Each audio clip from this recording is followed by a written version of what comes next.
Mega power star నుంచి global star గా ఎదిగిన రామ్ చరణ్ హీరోగా నటించిన latest movie game changer. Triple R, Acharya సినిమాల తర్వాత శంకర్ దర్శకత్వంలో చెర్రీ హీరోగా తెరకెక్కిన చిత్రం గేమ్ చేంజర్. దిల్ రాజు నిర్మాణంలో తెరకెక్కిన ఈ సినిమా ప్రపంచ వ్యాప్తంగా రిలీజ్ అయింది. మరి ఈ సినిమాతో రామ్ చరణ్ హిట్ అందుకున్నాడా లేదా మన మూవీ రివ్యూలో చూద్దాం. శంకర్ ఓ కథను ఎంతో అందంగా తెరపైకి చూపిస్తాడనేది కొత్తగా చెప్పాల్సిన పని లేదు. జెంటిల్ మ్యాన్ నుంచి అది కనిపిస్తూనే ఉంది. సామాజిక అంశాలనే స్టోరీలుగా తీసుకుని సక్సెస్ కొట్టడం శంకర్ మార్క్ స్టైల్. ఇప్పుడు కూడా మన సమాజంలో పట్టి పీడిస్తున్న అవినీతి రాజకీయ నాయకుల కారణంగా ప్రజలకు న్యాయబద్ధంగా అందించాల్సిన హక్కులు దక్కడం లేదు. నాయకులు కేవలం ప్రజలను ఓటు బ్యాంకుగానే పరిగణిస్తారనే విషయాన్ని ఈ సినిమాలో చూపెట్టారు. సగటు రాజకీయ నాయకుడు ఎన్నికల్లో గెలవడానికి చేసే జిమ్మిక్కులను ఇప్పటి వరకు చాలా సినిమాల్లో చూసిందే. ఇందులో అదే పాయింట్ను మెన్షన్ చేశాడు. ఇందులో రామ్ నందన్ అనే ఐఏఎస్ ఆఫీసర్ పాత్రను రామ్ చరణ్తో మంచి నటనను రాబట్టుకున్నాడు. హీరోయిజం పండాలంటే విలన్ ఎలివేషన్ బాగుండాలి. ఇందులో ఎస్జే సూర్య రామ్ చరణ్కు తన నటనతో గట్టి పోటీ ఇచ్చాడు. తన విలనిజంతో హీరోయిజం పండేలా ఇద్దరి నుంచి శంకర్ మంచి నటన రాబట్టుకున్నాడు.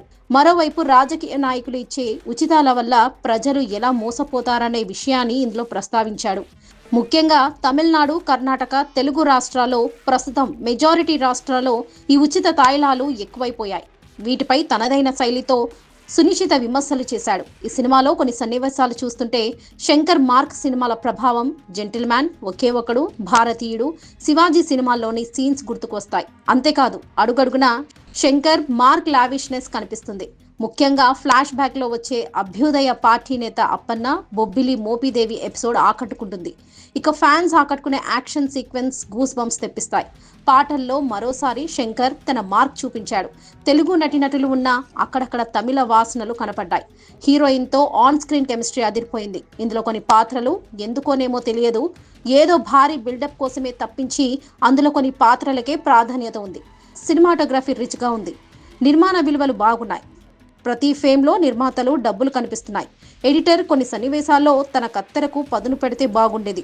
ప్లస్ పాయింట్స్ ఏంటంటే రామ్ చరణ్, ఎస్జే సూర్య నటన, భారీతనం, యాక్షన్ ఎపిసోడ్స్, తమన్ మ్యూజిక్ ఇవన్నీ ఆకట్టుకున్నాయి. మైనస్ పాయింట్స్ ఏంటంటే రొటీన్ కథ, ఎడిటింగ్, క్లైమాక్స్ ఇవన్నీ ఉన్నాయి.